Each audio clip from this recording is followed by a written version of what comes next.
ये लिखा हुआ पटेल श्रृंगार। अभी ये श्रृंगार का दुकान हो गया, उससे पहले विवेक जी का दुकान था। यही दुकान था जहाँ उन्होंने मोबाइल की शुरुआत की, बेचने की, रिचार्ज की शुरुआत की। यहीं शिल्पी जी आई और शिल्पी जी से मुलाकात हुई। उसके बाद उनको शो में लेके जाने लगे, वो भी जाने लगे, सब लोग आने लगे। उसके बाद प्यार हुआ, शादी हुआ, लेकिन अब इनकार हो रहा। तो साल 2021 में एक कंट्रोवर्सी शुरू होता है भोजपुरी जगत में। एक वेल नोन भोजपुरी सिंगर शिल्पी राज भट्ट, जिसे हम सब जानते हैं शिल्पी राज के नाम से, उनके अराउंड एक कंट्रोवर्सी स्टार्ट होता है।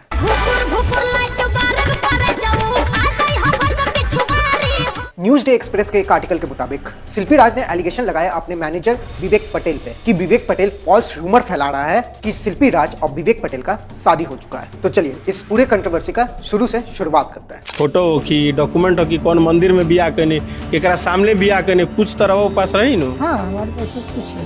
अच्छा है का खबर है अभी? बहुत कुछ है, अब बस फोटो से लेके आरती जो कहिए सो दिखा दे। अच्छा, कथित तौर पे विवेक पटेल और शिल्पी राज एक गांव में मिले थे, जहां विवेक पटेल एक मोबाइल का दुकान चलाता था और शिल्पी राज जद्दोजहद में लगी हुई थी एक भोजपुरी सिंगर बनने के लिए। और इसी गांव में शिल्पी राज का मुलाकात विवेक पटेल से होता है। और जब विवेक पटेल को ज्ञात होता है कि शिल्पी राज को एक बहुत बड़ा ग्रेट भोजपुरी सिंगर बनना है, तो ये शिल्पी राज का सपना वो अपने कंधों में लिए पटना दोनों आ जाते हैं। जहाँ गांव में विवेक पटेल का एक दुकान, एक कारोबार था, वो छोड़ के वो पटना आ जाते हैं शिल्पी राज के साथ, और सिर्फ शिल्पी राज का एक ख्वाब के लिए। और पटना में आके दोनों मिलकर 3 सालों तक स्ट्रगल करते हैं। शिल्पी की माता से ये कहना चाहेंगे, शिल्पी 3 साल पटना रही, 1-2 साल नहीं रही, 3 साल रही। 3 साल में हमने 1, 2, 3, 4 जगह कमरे बदले।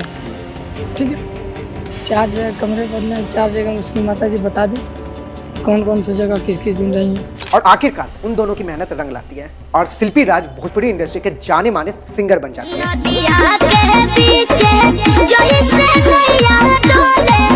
और उसी बीच विवेक पटेल और शिल्पी राज के बीच एक दरार आ जाता है। जब फेमस होने के बाद शिल्पी राज विवेक पटेल को अपना मैनेजर बताती है, वहीं विवेक पटेल शिल्पी राज को सबके सामने अपना पत्नी घोषित कर देते हैं। क्या आपको लगा कि हम मैनेजर हैं? ना, हमको उस टाइम तो नहीं लगा। उसके बाद कथित तौर पे उन दोनों का लिविंग रिलेशनशिप का फोटोज वायरल होने लगता है इंटरनेट जगत में। और इस फोटोज के वायरल होने के बाद दोनों के बीच एक कंट्रोवर्सी स्टार्ट हो जाता है, जहां एक दूसरे पर आरोप और प्रति आरोप लगाए जाते हैं। वहीं विवेक का कहना है कि विजय चौहान के आने के बाद शिल्पी राज उनको छोड़ दिए है, क्योंकि अब जो वो एक भोजपुरी स्टार जो बन चुकी है, और उनके मैनेजर यानी विवेक पटेल वहीं के वहीं रह गए। और इस पूरे स्ट्रगल फेज के दौरान उनका जो दुकान, उनका जो कारोबार था, वो भी समाप्त हो गया। अच्छा, ये जो मैटर है, ये विजय चौहान जी का मैटर और शिल्पी जी का मैटर है, ये क्या मतलब क्या है? प्रोफेशनल रिलेशन है, पर्सनल रिलेशन है, क्या है? क्योंकि आप तो दोनों जने के साथ रहे हैं, लमसम बहुत टाइम तक रहे हैं, तो क्या इनके बीच का क्या मसला है? रिलेशन पहले वो बिजनेस टाइप था, जैसे आपने गाना दिया, हमने लिया। अगर हम मार्केट में बज रहे हैं तो आप चाहेंगे कि भाई अगर आप मार्केट में नहीं है तो आप चाहेंगे कि मेरा गाना गा देंगे तो बच जाएगा, इस वजह से हम भी मार्केट में उठ जाएंगे। ये था, तो रिलेशन पहले बिजनेस पर्पज टाइप था। फिर बाद में एक्टिव सिंगल बढ़ता गया, अब जाकर पर्सनली हो गया।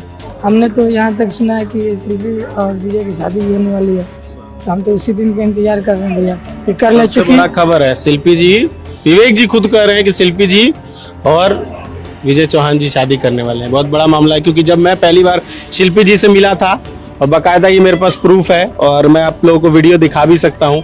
मेरा इंटरव्यू आप जाके पुराने में देखिएगा, विजय चौहान जी का भी इंटरव्यू है। उस वक्त हम लोग बैठे हुए थे, तब शिल्पी राज उनको भैया कहती थी। अब भैया क्या बन रहे हैं इसके बारे में हम कुछ नहीं कह सकते। आगे का मामला बताइए। वो सामने थे, आप जब हमसे मिले भी थे भैया, तो क्या हम मिले थे? आपका पहला इंटरव्यू उनका नटराज फिल्म्स में मैं ही कराया था, जब शिल्पी राज रोई थी और आप आके वहाँ पे बैठे हुए थे, तो हम ही ढूंढ के इनको निकाले थे वहाँ। अब वो विकास भैया थे, बहुत सारे लोग आए थे। क्या आपको लगा कि हम मैनेजर हैं? ना, हमको उस टाइम तो नहीं लगा। फिर अब कोई जबरदस्ती कहे कि ठीक है, केवल ले आता था, लाता था, ठीक है। तो 2 साल तक ये कंट्रोवर्सी जम के चला भोजपुरी इंडस्ट्री में, जहां विवेक पटेल श्योर था कि वो साबित कर देगा कि वो उनकी पत्नी है, और शिल्पी राज पूरी तरह से खारिज कर दी थी इस बात को कि वो उसकी पत्नी है। तो आखिरकार विवेक पटेल अपना इंसाफ के लिए पहुंचे महिला विकास मंच। एप्लीकेशन के हिसाब से उनका ये दावा है कि शिल्पी उनकी वाइफ थी, और उन्होंने इन पूरे बातों का अपना एप्लीकेशन जमा किया महिला विकास मंच के सामने। और कोई विजय चौहान नाम के व्यक्ति है जिनके कारण उनका घर टूटा। जहां उन्हें उम्मीद था कि उनका कई सालों का स्ट्रगल शिल्पी राज के साथ महिला विकास मंच कुछ इंसाफ करेगा या शायद उन्हें इंसाफ मिलेगा। उस स्ट्रगल के टाइम में अगर कोई व्यक्ति साथ था तो ये पटेल। तो आखिर में आता है वो दिन 24 फरवरी 2024। महिला विकास मंच की मदद से शिल्पी राज और विवेक पटेल के बीच सुलह होता है, जहां महिला विकास मंच बहुत इन्वेस्टिगेशन के बाद पाता है कि विवेक पटेल का शादी शिल्पी राज के साथ नहीं हुआ था। महिला विकास मंच को किसी भी तरह का शादी का कोई साक्ष्य प्राप्त नहीं हुआ है। महज एक लिविंग रिलेशनशिप था दोनों के बीच और आखिरकार एक बॉन्ड साइन होता है विवेक और शिल्पी राज के द्वारा। ये कहीं से शादी नहीं हुई है, इन लोग एक रिलेशन में थे तो रिलेशन को शादी नहीं मानते हैं। और विवेक पटेल के पास कोई प्रूफ ना होने के कारण कि उनका शादी शिल्पी राज से हुआ है, ये बात को पूरी तरह से खारिज कर दिया जाता है। यानी कि शादी का कोई प्रूफ आपके पास नहीं है।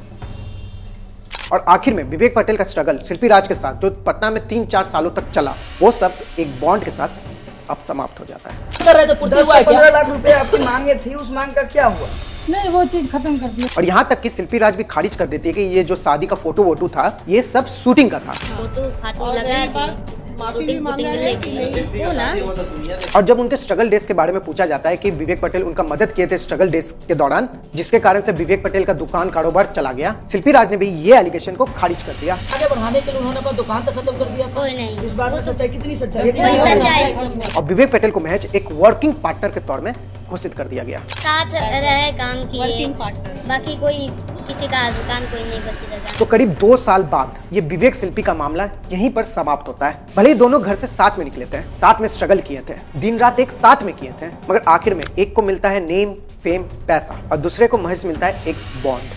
तो आखिर में ये वीडियो में एंड करता हूँ शिल्पी राज का ही एक बात के साथ सहमत करते हुए, जहाँ वो कहते हैं कि आप गलत नहीं हो तो डर किस बात का। इंसान सही काम करेगा वो कभी नहीं घबराएगा, जो गलत करेगा जीवन घबराता रहेगा, अब घबराएगा। तो अब इस मैटर का फैसला हो चुका है, बॉन्ड तो साइन हो चुका है, मगर एक चीज है जो अभी भी बचा हुआ है और वो है आप यानी ऑडियंस।